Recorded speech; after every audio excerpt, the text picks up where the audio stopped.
Assalamualaikum warahmatullahi wabarakatuh. Baiklah, saya Hafiz At-Tamimi di sini akan menjelaskan tentang menganalisis 5 metode pembelajaran. Yang pertama yaitu ada metode pembelajaran project based learning.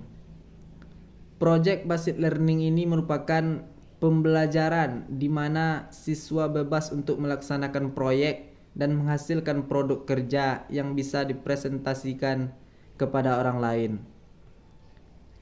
Kelebihan dari project based learning ini yaitu menyediakan kesempatan untuk membangun hubungan dengan komunitas yang besar, membantu keterkaitan hidup di luar sekolah. Sedangkan kekurangannya yang pertama yaitu memerlukan banyak waktu untuk menyelesaikan masalah dan membutuhkan biaya yang cukup banyak. Yang kedua yaitu metode ceramah. Metode ceramah merupakan cara yang digunakan dalam menerapkan rencana yang telah disusun agar mencapai tujuan pembelajaran. Dengan menerapkan metode ini, pembelajaran yang tepat, maka peserta didik pun bisa merasakan tujuan pendidikan yang direncanakan. Adapun kelebihan dari metode ceramah ini yang pertama yaitu dapat diikuti oleh jumlah anak didik yang banyak. Yang kedua, guru dapat menyampaikan pelajaran yang luas. Sedangkan kekurangannya yang pertama, proses belajar kurang menarik dan membosankan. Yang kedua, evaluasi proses belajar sulit dikontrol karena tidak ada poin pencapaian yang jelas. Metode yang ketiga yaitu metode diskusi.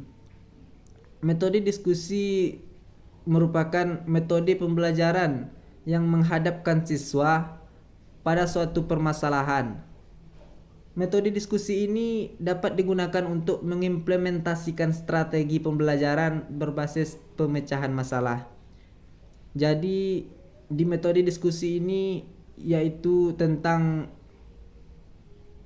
siswa yang dilibatkan di suatu masalah, maka siswa tersebut harus menyelesaikan masalah tersebut.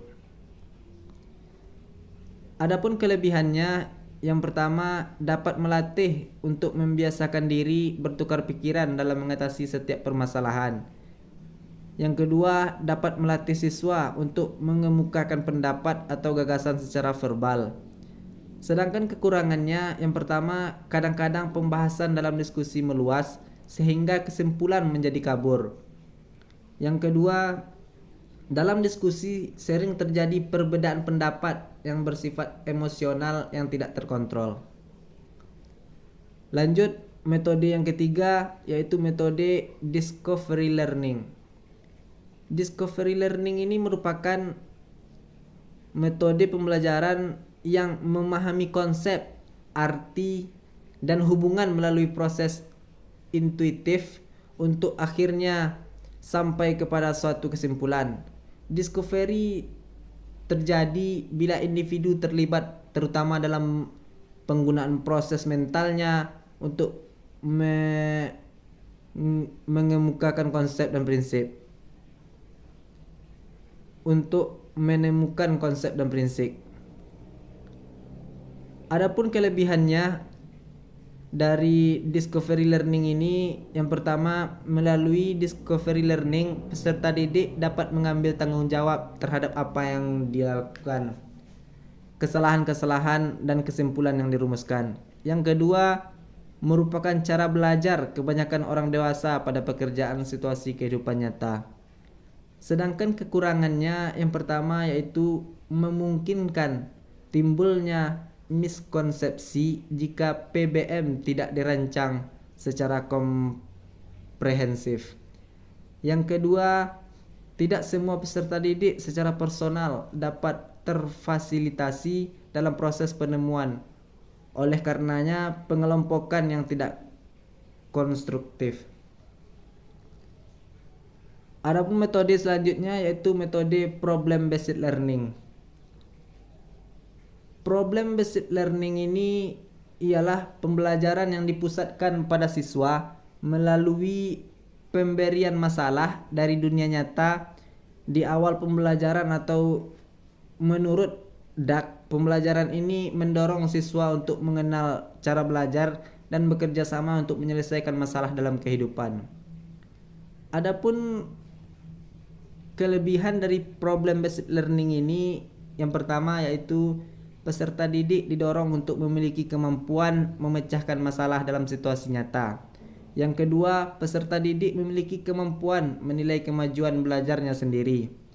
Sedangkan kekurangannya yang pertama yaitu dalam suatu kelas yang memiliki tingkat keragaman peserta didik yang tinggi akan terjadi kesulitan dalam pembagian tugas. Yang kedua, PBL tidak dapat diterapkan untuk di setiap materi pembelajaran. Ada bagian pendidik berperan aktif dalam menyajikan materi. Mungkin hanya itulah metode-metode pembelajaran yang dapat saya sampaikan. Lebih dan kurang saya mohon maaf.